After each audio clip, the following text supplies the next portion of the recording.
All right, welcome back to the Give Me Liberty podcast with the Freedom Center from Liberty University. We're here with a very special guest, Chloe Cole. Chloe Cole, thank you so much for joining the show. Thanks for having me back on. Well, you recently, just yesterday, was in Washington, D.C. Yes, I was in D.C. You gave the keynote address at the Department of Health and Human Services. They are attacking gender transition therapy. Tell us a little bit about that experience. What was it like? It was an incredible blessing to be there. It just terrifically humbling, and to be amongst the HHS and to meet RFK Jr. and everybody there, and for them to echo back the same concerns and the same wishes and promises that the movement that I've been blessed to be a part of has been fighting for years. It's really wonderful to see all the fruits of this movement finally come together. We're at a point where the culture not only recognizes how wrong this practice of mutilating and abusing gender-confused children is, the federal government is finally acting on it. Right. This seems like the lowest hanging fruit, right? I mean, this is an industry that preys on the exploitation of minors, yet nothing has been done about it for so long. Why do you think that is? I think that is due in large part to the fact that for years, there wasn't a human face to put to this issue. There weren't detransitioners. There weren't the families who were speaking out about their children being ripped away from them or losing their lives. There weren't the whistleblowers who were talking about these practices happening in their clinics. And for the most part, the public did not know that this was something that was even happening. I think it took victims coming out. I think it took people who have been personally affected in order for people who may before have known that this was an issue, but did not have the courage to do so. I know you've talked about this before, but in what sort of ways were you victimized by this predatory industry? I think they preyed on me in the most direct and the most egregious way they could have. I grew up a tomboyish girl. I liked having short hair and wearing comfortable boys' clothes, and I felt more at home with my brothers and with my male friends than I did with girls for the most part.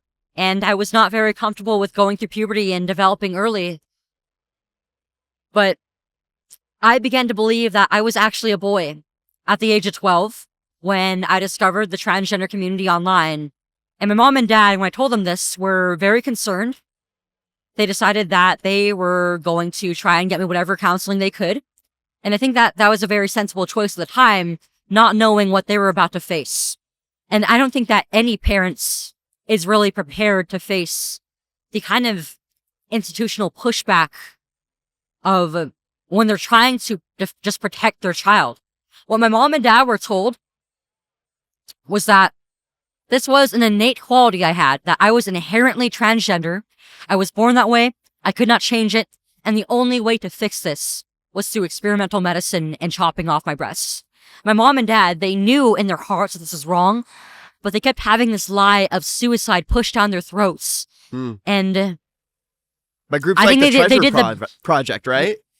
That wasn't really a part of my own story, Okay. But they were told this lie over and over again by my doctors who were supposed to help. And unfortunately, we ended up going through with the gender transition medically. I was 13 when they put me on chemical castration agents to stop my puberty, high-dose testosterone injections, and at 15, I had my breast surgically removed.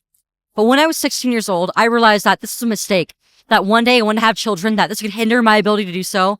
I mourned my ability to breastfeed my children in the future. And I wanted to build a better future, not only for myself, but for my children who will come into the world one day, whether it be through me naturally having them, or if I have to adopt, I will be fine with that. But this has taken a lot from me with my physical health. It has left scars on me that are both physical and psychological. And years later, I'm having to deal with the consequences of this. And at the age that I would never have been able to be equipped to make a decision that was as consequential as that. So what's the message coming from Washington, D.C. right now to this industry that is exploiting these children? It's become official U.S. policy now that this is something that needs to be challenged. Yep. And this industry of preying on our kids needs to be taken down. That these procedures are at best questionable and at worst abusive. And they take away some of the basic human rights that children have. They violate a child's right to grow up with their innocence intact and with the ability to experience adulthood to its fullest, which if you're not allowing a child to develop into an adult through the use of puberty blockers and intervening with their natural development, you are stopping them from being able to do that. If you could give, final question, if you could give one message to maybe a kid who has found these online communities that is going down that rabbit hole, what's the message? Well, it's never too late to go back. And of course, there may be a hesitancy in even considering that because